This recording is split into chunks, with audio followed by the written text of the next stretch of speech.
Hello.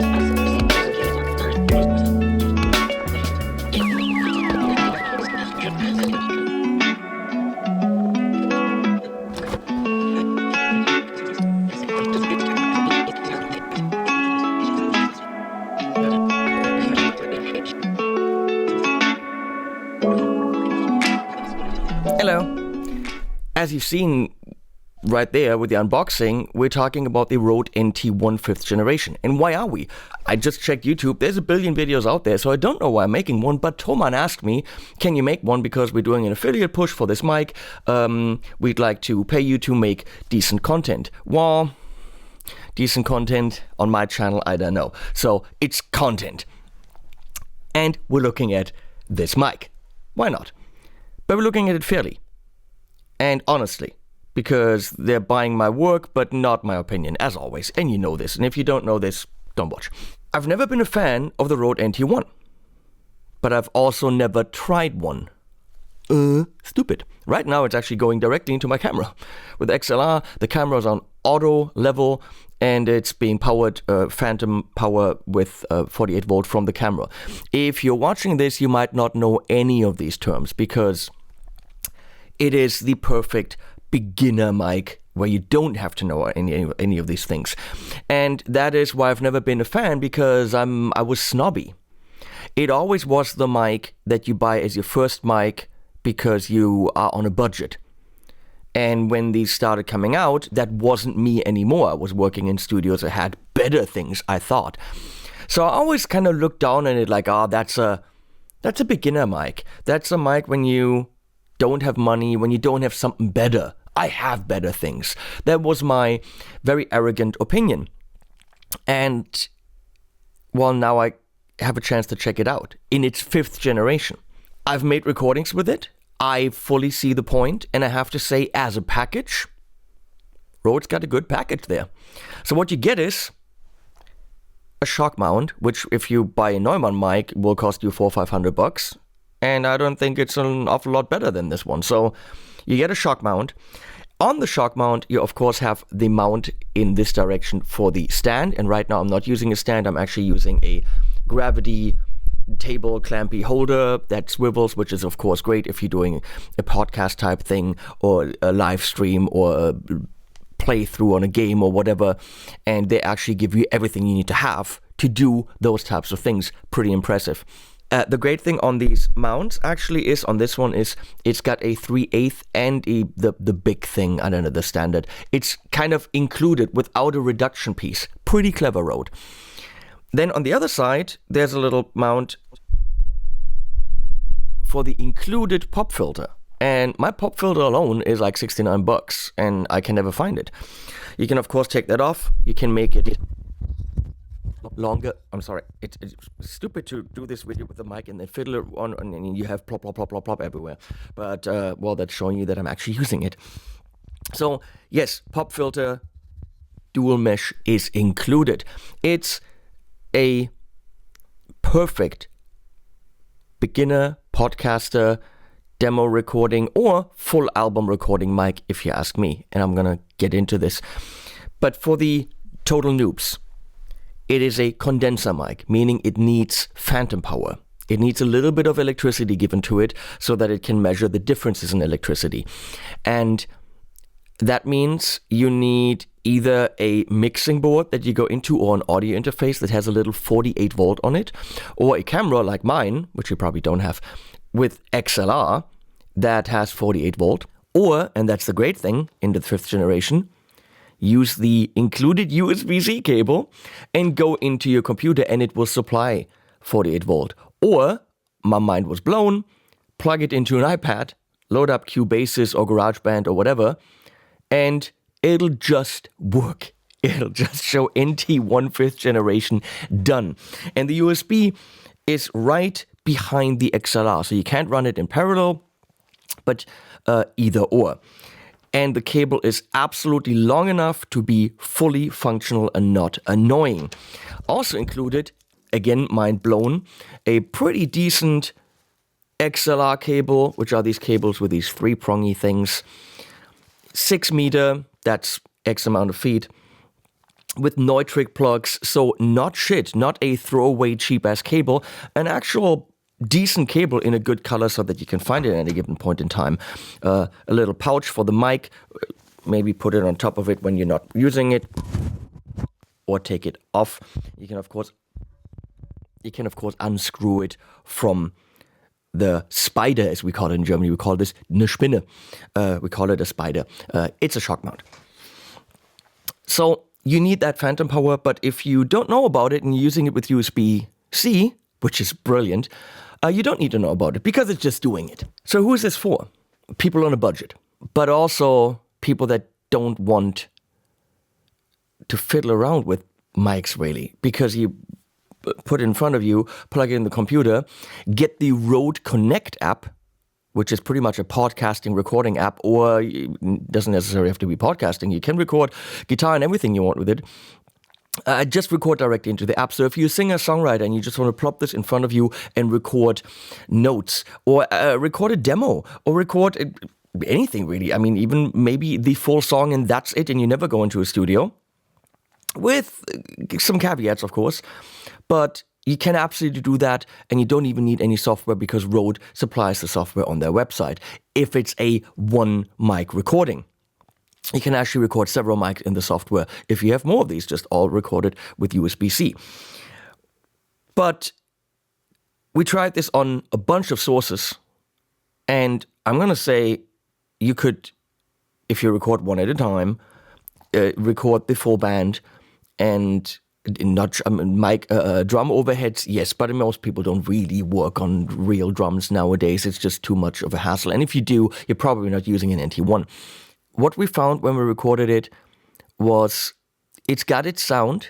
It's a little bit in the mids.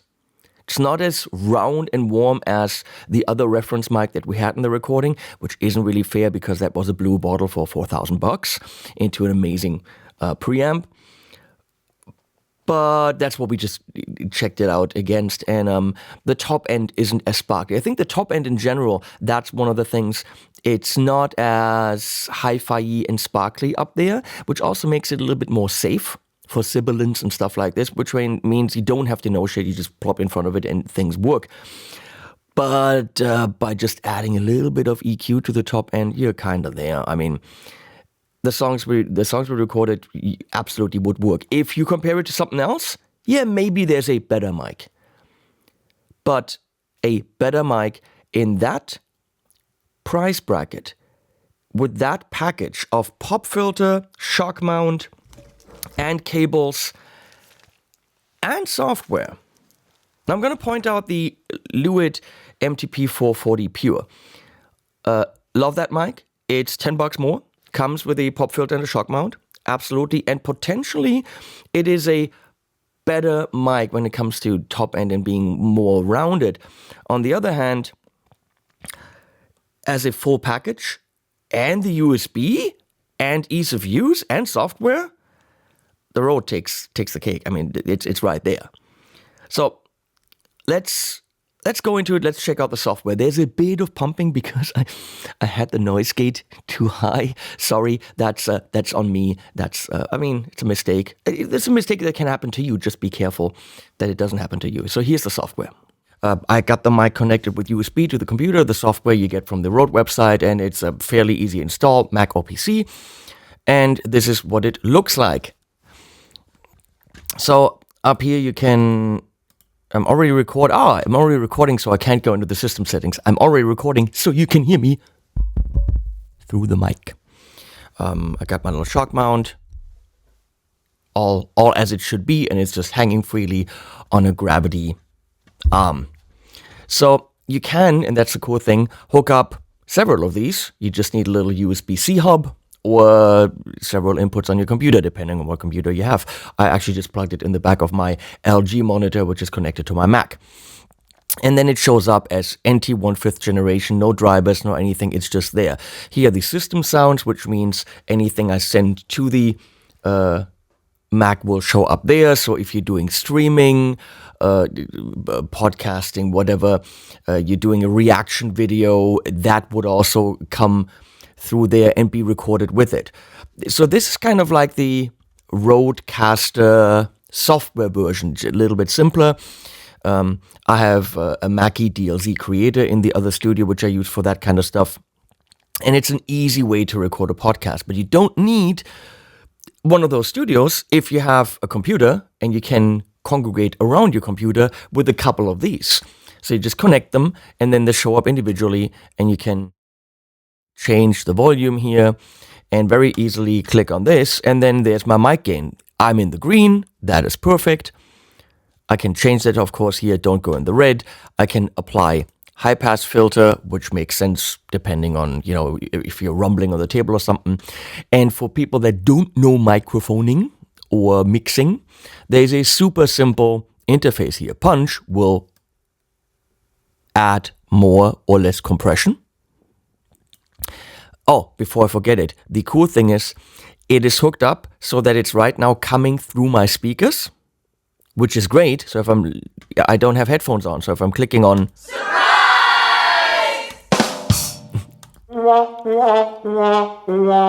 any of these podcasty sounds, which of course you can change and add more, and you have a volume for those, they're coming out of the speakers, but my mic is not coming out of the speakers. So they automatically fix the whole feedback issue. Back to this. Depth will make it more or less warm. You can add sparkle, which I suggest because it's not a very, very bright top-endy mic. So that should give us a lot more top-end. I don't know because I'm not wearing headphones. You're hearing it, I'm not. If you want it more advanced, there you go. There's a noise gate. If I'm talking really quietly, it should go under this threshold line and I should be completely gone. Let's see. Now I'm talking really, really quietly and you should not be able to hear. And now I'm speaking more loudly, so you can of course change that threshold where that stops. And all those things that you don't really necessarily need to know about if you're just starting out. There's a compressor and you can beautifully see where the threshold is, where the ratio is. If you don't know about compression, use the punch thing in the easy setup. It makes a lot more sense. And then there's an exciter. And honestly, after over 30 years of doing this, I don't know what it does. It adds drivey things in the top end. I don't know. It's all active. Leave it there. Just, don't worry about it too much. And that's it. And you could, of course, do that for several of these. So you could have a podcast set up with pretty decent mics or USB on a computer with 4 people for $1,000. Pretty much what, €996. With, no audio interface necessary. USB, pop filters, shock mount, all that stuff, which of course gives you then 4 mics to use on band recordings or whatever. That is not shit. That's pretty impressive. And back to me. Now that's utterly convenient. No podcast studio necessary if you're doing 1 or 2 mics. Just get the 1 or 2 mics, which you're going to have to get anyway. If you get a podcast studio later on, just use it XLR. That's the great thing. It's not mutually exclusive. It's use it either or. And it is mutually exclusive because you can only use one at a time. Maybe I don't know what mutually exclusive means. But let's go into real shit. Real song, real singer, real production on vocals. Here you go.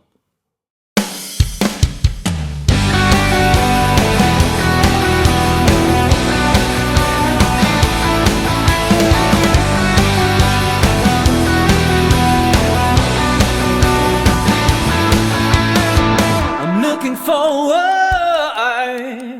to looking back at you. The story's over, I'm gonna start anew. But I've had enough of your lies. I'm looking forward to looking back at you. Tomorrow I'm gonna run away. I'm sick of the games you play. It's not that I were afraid of fighting for better days. I wanna run away, mop on the quickest train. It's time to leave, I'm finally free to be sorry when I'm gone. You're on your knees, you're begging please, but I'll just run. It works! And you could absolutely release that, and nobody ever would say, well, if you had used a more expensive mic, it would have been the hit, but this way we're not buying it. That's a song where we compared it to the Blue, and if I had a choice, yes, I would use the Blue, but it's also $4,000. If you're in the market for a €4,000 microphone, you're not watching this video. That's the whole point. It's the budget microphone, not just beginner, people get pissed off when I say beginner, but budget mic that does the job, and it has been doing that for 5 generations. Not human generations, but mic generations. Let's do a singer-songwriter, acoustic guitar and vocal. What do you do when you just have one mic? Well, do what we did. Plop it in front of them and record. Done.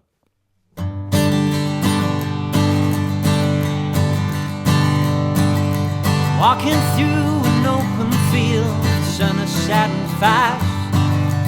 Don't know where to go from here, but I'm walking at last.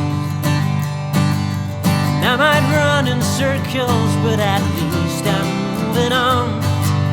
And I will not stop moving on until the break of dawn. As a child, I saw the ocean, and I've been growing on too soon. So tonight, I'm off to meet my fate. Watch the silent sea reflect the moon.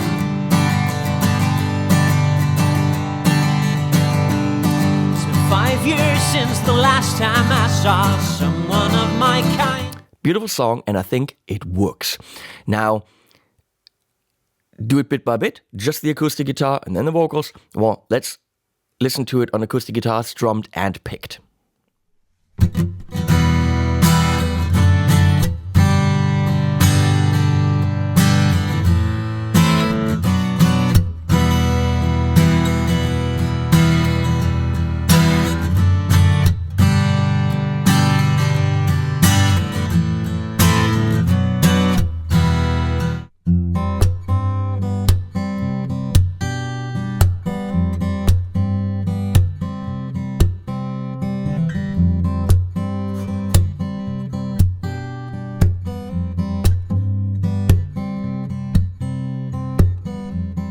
Sounds pretty usable. Now, I cheated a little bit there because I added a bit of top end, but you can do that in your mix.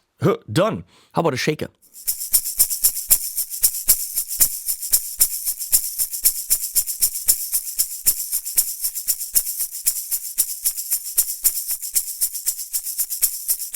Yeah, I literally did nothing to that. It works. Electric guitar? No SM57 or anything? That's the standard mic you would use for electric guitar. Let's try it out. Here's some Strati cleans.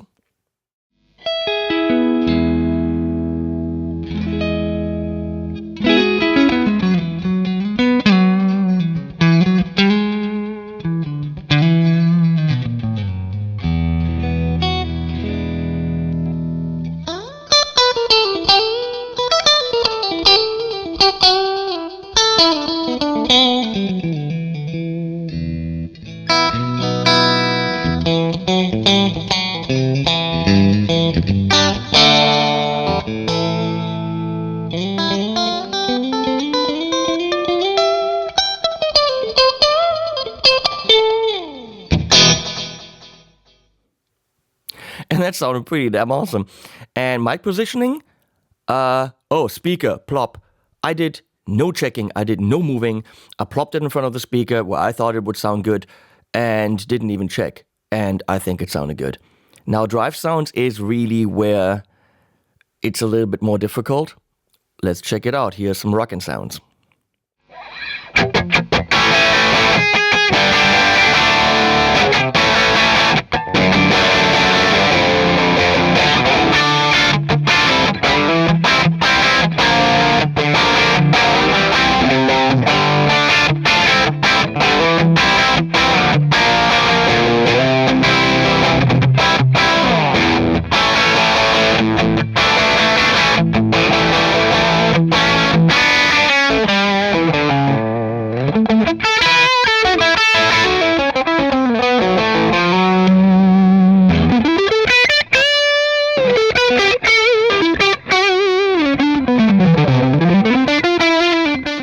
I'm going to say, yep. Not a lot of super mega punchy low end and all that stuff, but in a mix, this will work. You could release that and nobody would ever question that it's good, or that, oh, what mic did you use there? It doesn't sound so good. No, in a mix, not an issue. Now, if you just want to use it to capture an idea, a performance, just in the most easiest way, connect it to your iPhone or your iPad, get some recording software. I just downloaded Cubase's LE, I think Cubase's 2. It's 3 now, but I would have had to buy it. So Cubase's 2 I bought years ago, installed it, didn't know what to do, plugged in the mic, and under settings, it just showed up as NT1 5th generation. And then I hit record on a track, and guess what? It recorded on a track. So I went over to my piano, iPad, cable, mic, plopped it there, and started playing.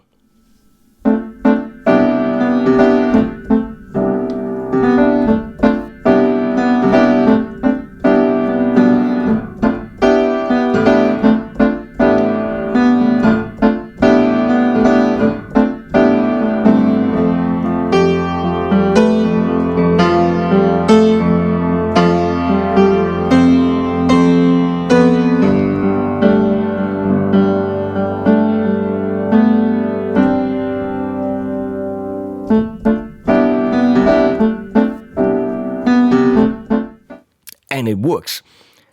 Pretty impressive. Amazing for on the go. However, you move all that stuff on the go, not necessarily maybe in a backpack. With everything and a stand, it's not super on the go, but the iPad is, or your laptop is. You could record in the park. There are so many uses because of the USB-C capabilities that it's absolutely impressive. Now, is the Rode NT1 the most brilliant mic in the world? No. It has pop issues, we all know this. So without the pop filter and SMP, I can't hear what I'm saying right now, but the popping on the mic probably is an issue. But that's why you have the pop filter, which comes with it. And it's a little bit mid-heavy, and the top end isn't that pronounced. So are there better mics in terms of sound in that price range? Whatever better means. In the end, it's the music you make with it.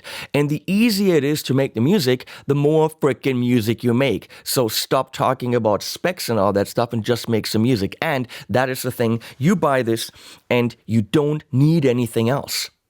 It comes with a shock mount, the pop filter, the microphone, the XLR cable, and the USB cable, and it comes with software in the little pouch, which enables you to buy one thing, plug it in your computer, iPad, Android phone, iPhone, whatever, and make music.